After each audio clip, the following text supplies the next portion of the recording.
misurazione della glicemia, una misurazione della pressione, una misurazione dell'altezza e del peso.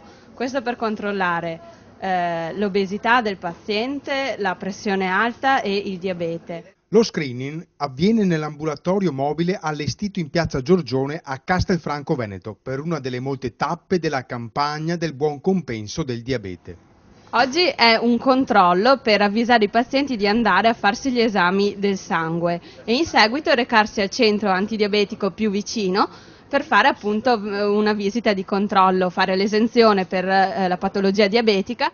Molte persone si sono sottoposte gratuitamente all'analisi della glicemia e al controllo dell'emoglobina glicata, parametro fondamentale per raggiungere il buon compenso del diabete e tenere sotto controllo la patologia nei soggetti affetti. La campagna del buon compenso del diabete è nata nel 2005 con lo scopo di contrastare l'avanzata del diabete che in Italia colpisce circa 4 milioni di persone. L'attività di screening a Castelfranco Veneto ha trovato l'appoggio della locale amministrazione comunale, dell'Associazione Amici del Cuore e dell'ULSS. È importante perché affronta un atteggiamento del cittadino che è quello di non rendersi conto o di rifiutare le conseguenze di questa malattia. È una malattia subdola, quindi poco percepibile con immediatezza, poco dolore, quindi è distante. Secondo, la terapia consigliata in genere viene poco seguita da noi cittadini e questo è il secondo guaio.